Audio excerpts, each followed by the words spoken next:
بسم اللہ الرحمن الرحیم۔ اللہ تبارک و تعالی جل جلالہ نے تمام انبیاء علیہ السلام کو نبوت عطا فرمانے سے ماقبل ان سے عہد لیا، ان کے ساتھ میثاق فرمایا، جس کو قرآن مجید فرقان حمید نے ان الفاظ کے ساتھ یاد فرمایا،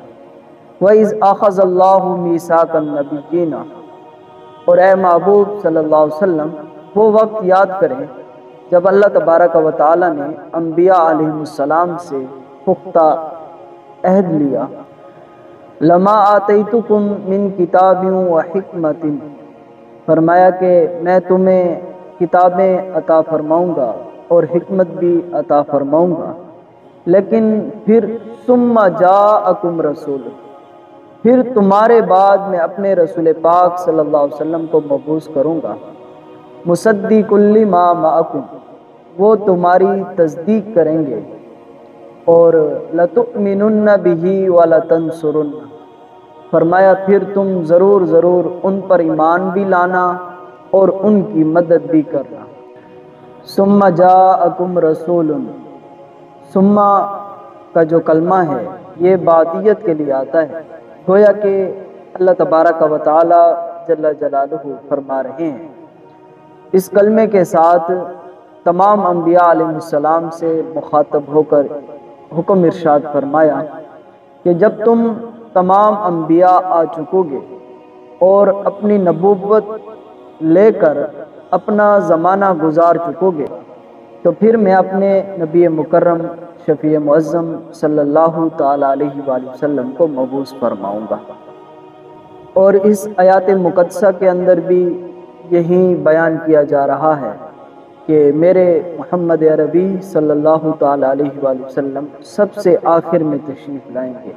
گویا کہ یہ آیات مقدسہ ختم نبوت پر دلالت فرما رہی ہیں۔ دوسرا یہ کہ جن کے ساتھ اللہ تبارک و تعالی جل جلالہ نے عہد لیا یا میثاق فرمایا، انہیں تو یہی فرمایا گیا تھا کہ تم سب کے بعد میرے رسول پاک صلی اللہ علیہ وسلم تشریف لائیں گے، اور پھر جو رسول پاک صلی اللہ تعالی علیہ وآلہ وسلم کی نبوت اور رسالت کے بعد پھر کوئی نبی ہونے کا دعویٰ کرے، گویا کہ قرآن مجید کی اس نص سے معلوم ہوتا ہے کہ وہ میثاق انبیاء علیہ السلام میں بھی شامل نہیں تھا، وہ جھوٹا ہے اور کذاب ہے۔ امام احمد بن حنبل رحمۃ اللہ تعالی علیہ نے اپنی مسند کے اندر اس حدیث پاک کو روایت کیا ہے، اور صحیح ابن حبان کے اندر یہ حدیث پاک موجود ہے، اور امام طبرانی نے معجم الکبیر کے اندر اس حدیث پاک کو روایت کیا ہے، اور امام بخاری رحمۃ اللہ تعالی علیہ نے تاریخ کبیر کے اندر بھی اس حدیث پاک کو روایت کیا ہے۔ حضرت ارباب بن ساریہ رضی اللہ تعالیٰ عنہ سے یہ حدیث پاک مروی ہے، آپ فرماتے ہیں قال سمعت رسول اللہ صلی اللہ تعالی علیہ وآلہ وسلم، فرمایا کہ میں نے اپنے کانوں سے سنا کہ رسول پاک صلی اللہ تعالی علیہ وآلہ وسلم یہ فرما رہے تھے، گویا کہ یہ اس بات پر دلالت کر رہی ہے کہ جب رسول پاک صلی اللہ تعالی علیہ وآلہ وسلم یہ حکم ارشاد فرما رہے تھے تو یہ صحابی رسول صلی اللہ علیہ وسلم وہاں پر موجود تھے۔ انی عبد اللہ بخاتم النبیین، فرمایا رسول پاک صلی اللہ علیہ وسلم نے کہ میں اس وقت اللہ کا بندہ اور آخری نبی رب کے ہاں لکھ دیا گیا تھا کہ وَإِنِّي آدم علیہ السلام لَمُنْجَدِلٌ فِي طِينَتِهِ، فرمایا کہ اس وقت حضرت آدم علیہ السلام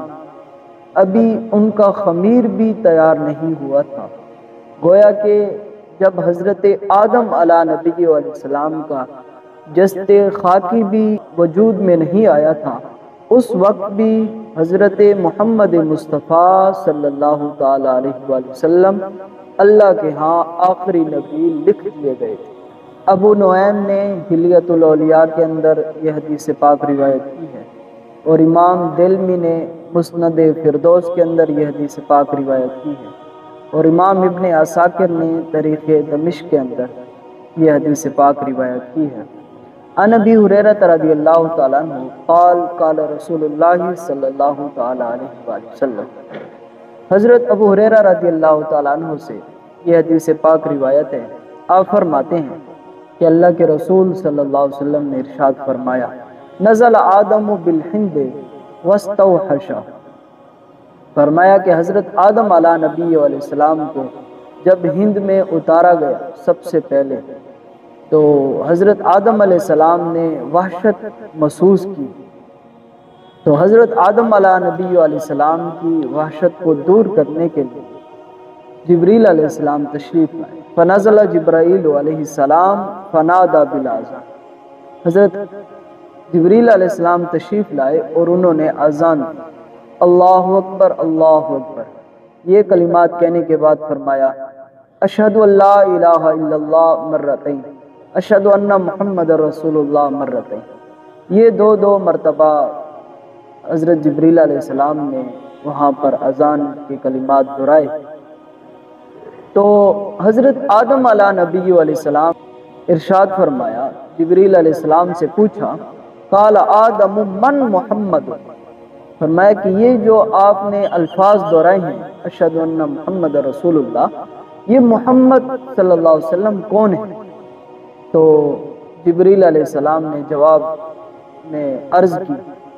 کہ قال آخر ولدک من الانبیاء، فرمایا اے آدم علیہ السلام آپ کی اولاد میں سب سے آخر میں آنے والے نبی مکرم ہیں۔ اس حدیث پاک سے صراحتاً یہ بات واضح ہو رہی ہے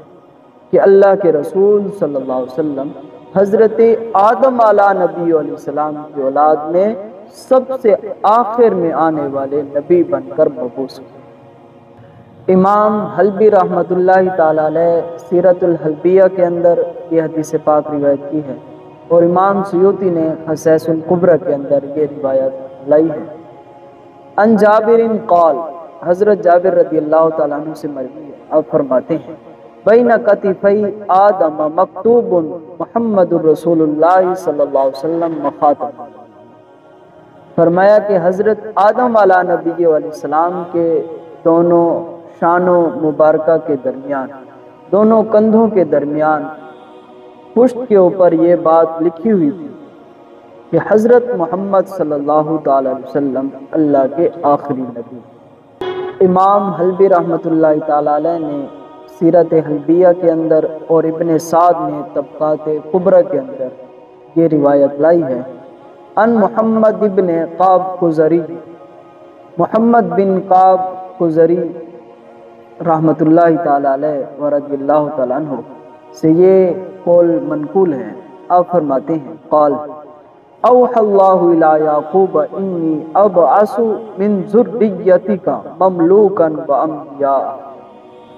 اللہ تعالیٰ نے حضرت یعقوب علیہ السلام کی طرح وحی فرمائی اور حکم فرمایا کہ اے یعقوب علیہ السلام میں آپ کی اولاد میں سے بہت سے بادشاہ مبعوث کروں گا اور بہت سے انبیاء علیہ السلام مبعوث فرماؤں گا، حتیٰ ابعث النبی الحرمی الذی، فرمایا یہاں تک کہ پھر میں اپنے نبی مکرم شفیع معظم صلی اللہ تعالی علیہ وآلہ وسلم کو مبعوث فرماؤں گا۔ جامع ترمذی شریف کے اندر حدیث مبارکہ ہے، کتاب المناقب کے اندر حدیث پاک کا نمبر ہے 3620۔ ان ابی موسیٰ رضی اللہ تعالی عنہ قال فی روایت طویلت، ایک طویل حدیث مبارکہ ان سے روایت ہے، فرماتے ہیں خرج ابو طالب الی الشام وخرج معه النبی صلی اللہ تعالی علیہ وسلم، رسول پاک صلی اللہ علیہ وسلم کے چچا جان حضرت ابو طالب کے ساتھ رسول پاک صلی اللہ علیہ وسلم جب شام کے سفر کے لیے تشریف لے گئے، فخرج الیہ الراہب فقال، تو وہ جو طویل معاملہ ہے کہ راہب نے اللہ کے رسول صلی اللہ علیہ وسلم کو پہچان لیا اور اسی وقت حضرت ابو طالب کو بھی آگاہ فرمایا، تو جب انہوں نے پوچھا کہ آپ کو کیسے معلوم ہوا کہ یہ اللہ کے رسول صلی اللہ علیہ وسلم ہے، تو انہوں نے اس کے جواب میں فرمایا وَإِنِّي عَارِفُ بِخَتْمِ النَّبُوَّةِ، فرمایا کہ میں نے انہیں مہر نبوت کی وجہ سے پہچان لیا جو ان کی پشت مبارک پر ہے، مہر نبوت، کہ یہ اللہ کے آخری نبی ہیں۔ ابھی تک تو اللہ کے رسول صلی اللہ تعالی علیہ وسلم نے نبوت کا اعلان بھی نہیں فرمایا تھا۔ اس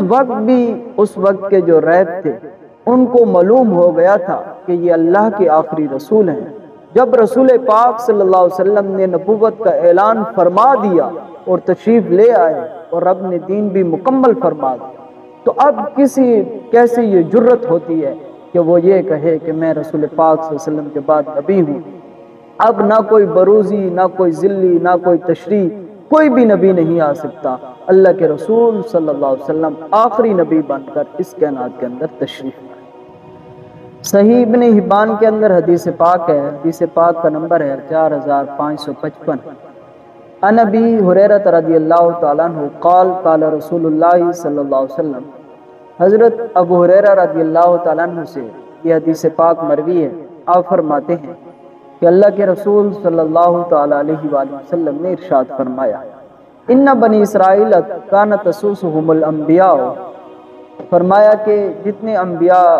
بنی اسرائیل میں جتنے بھی انبیاء علیہ السلام تشریف لاتے رہے وہ تمام سیاست فرمایا کرتے تھے۔ فلما کلما مات نبی قام نبی، فرمایا کہ جب ایک نبی کا وصال پاک ہوتا پھر اس کی جگہ ایک اور نبی تشریف لاتا۔ وَأَنَّهُ لَيْسَ بَعْدِي نَبِيٌّ، فرمایا بے شک سن لو میں اللہ کا آخری نبی بن کر تشریف لایا ہوں، میرے بعد کوئی بھی نبی نہیں آئے گا۔ تو علامہ اقبال رحمۃ اللہ تعالی علیہ نے بھی اس حوالے سے فرمایا کہ لا نبی بعدی ز احسان خداست، پردہ ناموس دین مصطفیٰ است۔ فرمایا کہ یہ اللہ تعالیٰ کا بہت بڑا کرم ہے کہ اللہ تبارک و تعالیٰ نے اپنے نبی مکرم شفیع معظم صلی اللہ علیہ وسلم کو آخری نبی بنا کر اس کائنات کے اندر مبعوث فرمایا۔